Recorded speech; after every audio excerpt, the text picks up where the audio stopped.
رمضان المبارک کے بابرکت مہینے کی دوسرا عشرہ بھی اپنے اختتام کے قریب ہے، مگر مستنگ شہر میں خود ساختہ مہنگائی آسمان سے باتیں کر رہا ہے۔ روزہ دار مہنگائی کیا تو سخت پریشانی کا شکار ہے۔ کی طرف سے کچھ بھی نہیں ہے، کیونکہ یہ ہماری گورنمنٹ جو ہے ان میں ملوث ہے۔ اس میں میں تو کہتا ہوں کہ گورنمنٹ اگر کہ چاہے تو سب کچھ کنٹرول ہو سکتا ہے۔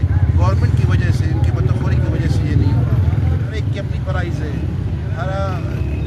جو چاہے جتنے میں ریٹ مقرر نہیں ہے، کیونکہ گورنمنٹ کی طرف سے جو مقرر نہیں ہوتا تو ہر ریڑی بان یا دوسرے دکاندار اپنے مرضی کے مطابق وہ جو ہے گاہکوں کو فروخت کر رہے ہیں۔ پرائز کنٹرول کی وجہ سے یہ ایمانداری سے کام کرے تو وہ کون سی چیز ہے جو نہ ہونے کی ممکن نہیں ہے۔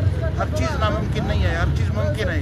اگر یہ دیانتداری سے اور اخلاص سے کام کریں تو انشاءاللہ تعالیٰ یہ کنٹرول ہو سکتی ہے۔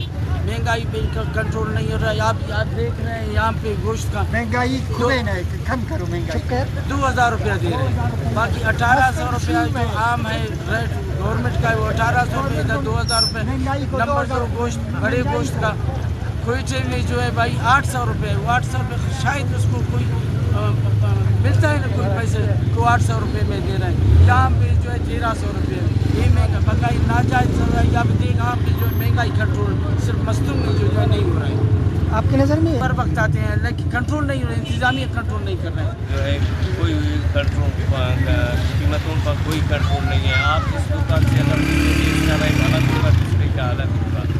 یہ ہماری میں سمجھتا ہوں کہ ضلعی انتظامی کی نائبی ہے کہ جو ہے پرائز کنٹرول کی کمیٹی کی طرف سے کوئی بھی جو ہے ریٹ لسٹ جاری نہیں ہوا ہے۔ آج ہر کوئی اپنی منمانی کر رہا ہے، ہر کوئی اپنے لسٹ کے حساب سے جو ہے اپنا ہی ریٹ مقرر کیا ہوا ہے۔ پرائز کنٹرول کمیٹی کی جانب سے بازار کے بار بار دورے کے باوجود اشیاء خوردنوش کی قیمتوں میں استحکام نہ آ سکا۔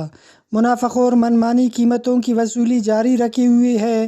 عوام کا منافع خوروں کے خلاف مزید سخت کارروائی کا مطالبہ۔ کیمرہ مین رپورٹنگ ٹیم کے ہمراہ فیض درانی، ویش نیوز، مستنگ۔